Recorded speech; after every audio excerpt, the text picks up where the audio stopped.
Komandan NATO mengungkapkan keruntuhan yang telah diprediksi oleh Trump saat berbicara di Singapura. Tentang dunia yang terpecah, terancam oleh perang, sabotase, drone, kabel bawah laut, tekanan Rusia, kemajuan Tiongkok, dan sekutu barat yang berlomba untuk mempersenjatai diri kembali. Peringatan itu disampaikan di Forum Keamanan Shangri-La pada hari Selasa 2 Juni 2026. Seperti sebuah konfirmasi yang tidak nyaman bagi mereka yang selama bertahun-tahun mengkritik Donald Trump karena menuntut lebih banyak pertahanan, lebih banyak uang, dan lebih banyak tanggung jawab dari para sekutu. Laksamana Giuseppe Cavoldragone tidak berbicara sebagai komentator televisi.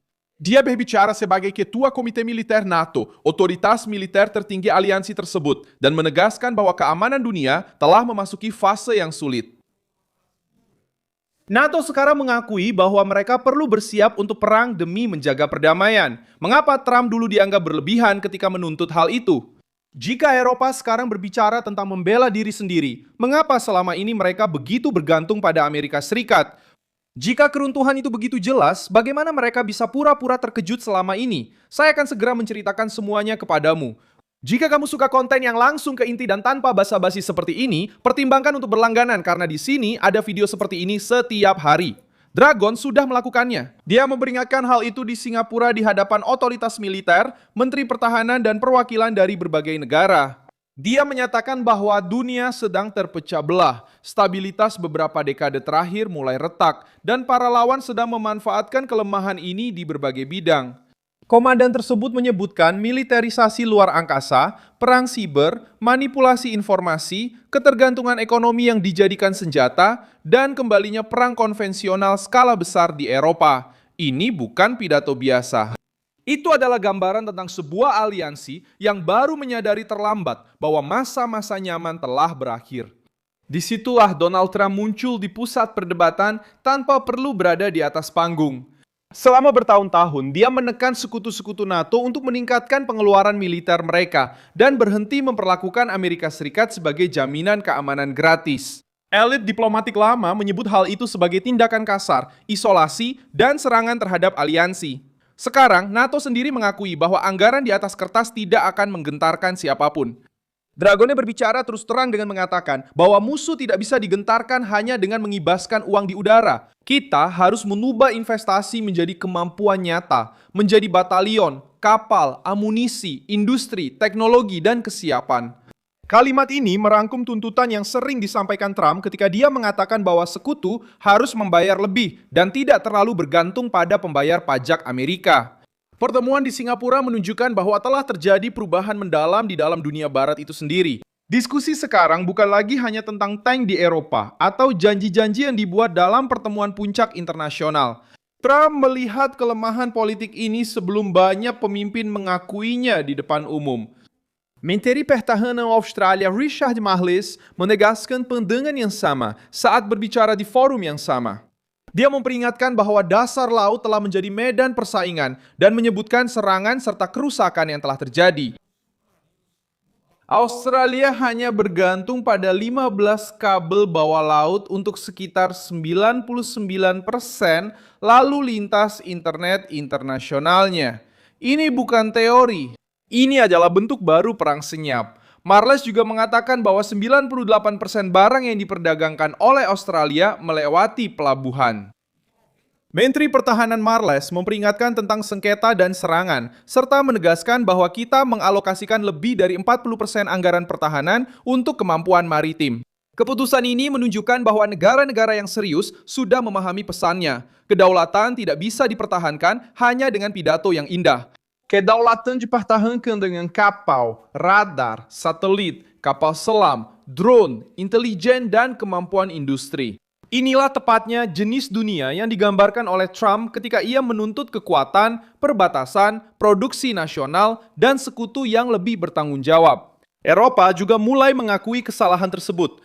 Perdana Menteri Denmark, Mette Frederiksen, mengatakan bahwa orang-orang Eropa mengurangi pengeluaran militer setelah Perang Dingin dan percaya bahwa jika sesuatu terjadi, Amerika Serikat akan datang membantu.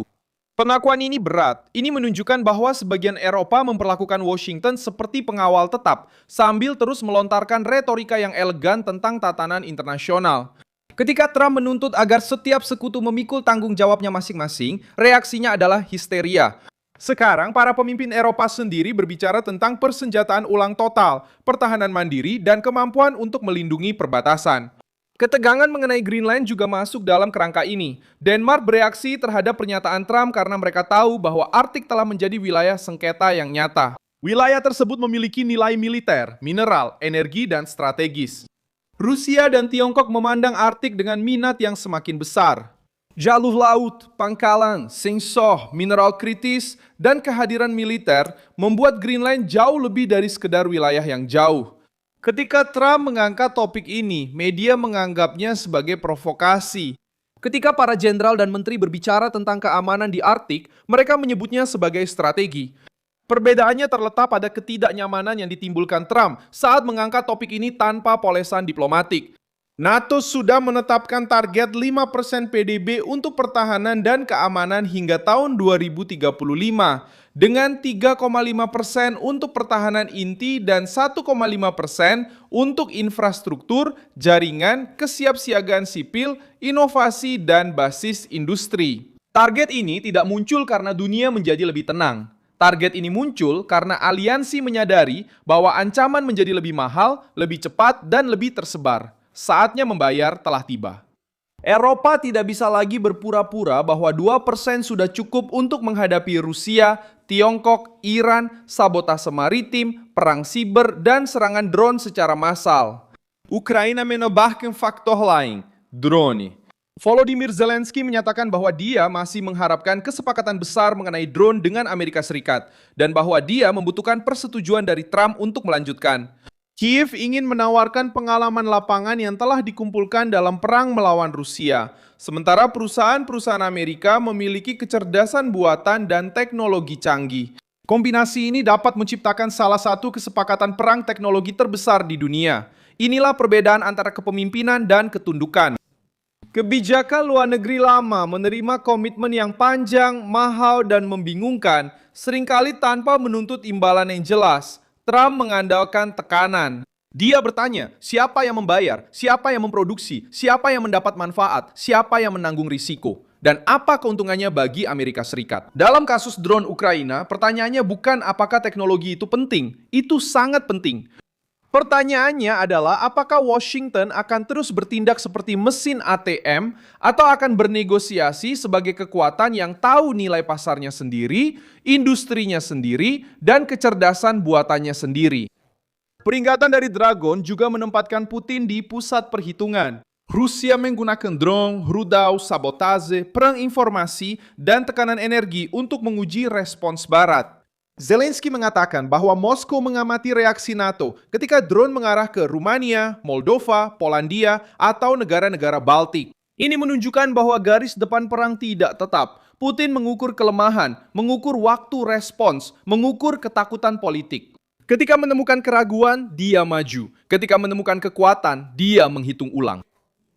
Trump selalu lebih memahami bahasa kekuasaan ini dibandingkan para birokrat yang mengira pernyataan resmi bisa menahan seorang diktator. Tiongkok muncul di sisi lain dari persamaan yang sama. Indo-Pasifik mengalami tekanan maritim, persaingan teknologi, dan militerisasi. Laut Cina Selatan, Taiwan, kabel bawah laut, dan jalur perdagangan menjadi perhatian semua negara yang bergantung pada perdagangan global. Australia tidak berinvestasi pada kapal selam, fregat, kapal perusak, dan pengawasan maritim hanya karena keinginan semata. Australia melakukan itu karena tahu bahwa perselisihan dengan Beijing tidak akan dimenangkan dengan kepolosan. Trump menempatkan Tiongkok di pusat kebijakan Amerika ketika banyak orang masih menganggap Beijing sebagai mitra dagang yang tidak berbahaya. Saat ini, para menteri dan jenderal mengungkapkan kekhawatiran yang sama dengan kata-kata yang berbeda. Establishment lama mencoba mengubah semua ini menjadi kritik terhadap Trump karena mereka tidak tahan mengakui bahwa dia benar dalam diagnosisnya. Yang terjadi sekarang adalah perlombaan untuk mendapatkan kapasitas nyata. NATO akan menekan sekutu-sekutunya untuk memenuhi target yang lebih tinggi. Eropa akan memperluas pabrik, amunisi, pertahanan udara, dan drone.